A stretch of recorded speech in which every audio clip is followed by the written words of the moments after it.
आज के इस वीडियो में हम लोग स्क्यू लाइंस के बीच शॉर्टेस्ट दूरी कैसे निकाला जाए ये सीखेंगे। तो स्क्यू लाइंस किसको कहते हैं ये सबसे बेसिक चीज है। तो shortest distance between skew lines जानने से पहले जान लेते हैं कि स्क्यू लाइंस कहते किसको हैं। ऐसे स्ट्रेट लाइंस जो एक दूसरे के पैरेलल ना होने के बावजूद एक दूसरे को कभी इंटरसेक्ट ना करें स्क्यू लाइंस कहे जाएंगे। अरे ये कैसे पॉसिबल है? यस, ये एक बेहतरीन सवाल होगा अगर two dimensional Cartesian coordinate system के रेफरेंस में देखा जाए। अगर हम टू डायमेंशन में किसी दो स्ट्रेट लाइन को बनाएं और वो दोनों स्ट्रेट लाइन एक दूसरे के पैरेलल ना हो तो डेफिनेटली एक दूसरे को इंटरसेक्ट करेगा, बट स्पेस में ऐसा जरूरी नहीं है। चलिए मैं दिखाता हूं दो स्ट्रेट लाइन जो एक दूसरे के पैरेलल नहीं है, इसके बावजूद एक दूसरे को कैसे नहीं इंटरसेक्ट करते।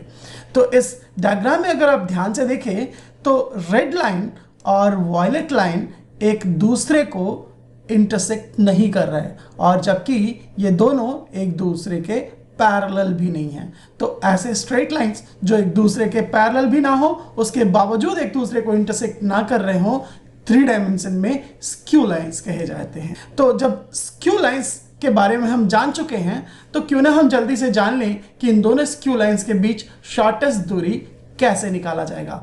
तो इसको सही से फील कर पाने के लिए दोस्तों मैं आपको यह बताना चाहूंगा कि आप पहले स्ट्रेट लाइन में एक वेरिएबल पॉइंट लोकेट कर दीजिए, और किसी भी स्ट्रेट लाइन में वेरिएबल पॉइंट एग्जिस्ट कराने के लिए एक बेहतरीन तरीका यह है कि आप पहले स्ट्रेट लाइन में एक रिंग डाल दीजिए। मान लीजिए ये मेरा पहला स्ट्रेट लाइन है और इस स्ट्रेट लाइन में मैंने एक रिंग डाल दिया।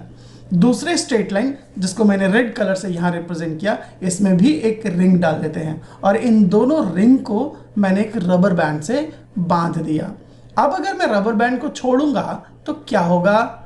यस, रबर बैंड अपनी लेंथ को शॉर्टेस्ट करने की कोशिश करेगा, और शॉर्टेस्ट करने की कोशिश करने में वो हमें हेल्प करेगा कि ये P और Q ऐसे दो पॉइंट मिलेंगे जो आपको शॉर्टेस्ट डिस्टेंसेस को रिप्रेजेंट कर रहे होंगे। ये P और Q दोनों ही स्ट्रेट लाइन पे ऐसे दो यूनिक पॉइंट हैं जिसके अलोंग अगर हमने अपने रबर बैंड को एग्जिस्ट करा दिया तो रबर बैंड पहले वाले स्ट्रेट लाइन और दूसरे स्ट्रेट लाइन दोनों के परपेंडिकुलर हो जाएगा। इसका मतलब यह हुआ कि shortest distance between two skew lines always lies along a vector which is perpendicular to both the straight lines. अब सवाल यह होता है कि दो स्ट्रेट लाइंस का अगर इक्वेशन दिया गया हो तो हम उन दोनों स्ट्रेट लाइन के परपेंडिकुलर डायरेक्शन कैसे जानेंगे? अगर परपेंडिकुलर डायरेक्शन का हमको पता चल जाए तो हम कह सकते हैं कि इसी परपेंडिकुलर डायरेक्शन के अलोंग हमारा शॉर्टेस्ट डिस्टेंस आने वाला है। क्या आपको पता है कैसे दो वेक्टर्स के परपेंडिकुलर डायरेक्शन के बारे में जानकारी मिलती है? बिल्कुल सही सोचा आपने। अगर हमें पहले स्ट्रेट लाइन का डायरेक्शन वेक्टर मिल जाए और दूसरे स्ट्रेट लाइन का भी डायरेक्शन वेक्टर मिल जाए तो इन दोनों डायरेक्शन वेक्टर्स का क्रॉस प्रोडक्ट करके हमें डायरेक्शन वेक्टर मिल जाएगा जो इन दोनों ही वेक्टर के परपेंडिकुलर होगा।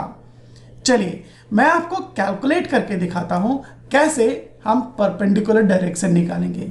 मान लेते हैं पहले स्ट्रेट लाइन पे एक फिक्स पॉइंट जिसका पोजीशन वेक्टर ए वेक्टर है, हमको पता है।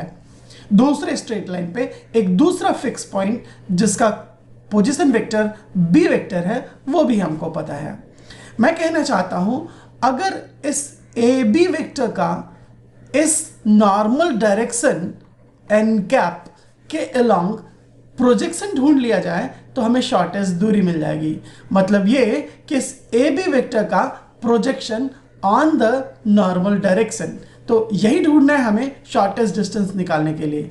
तो ए बी वेक्टर का इक्वेशन हम आसानी से ओ बी माइनस ओ ए से निकाल सकते हैं। इसका मतलब है A B vector will be simply B vector minus A vector.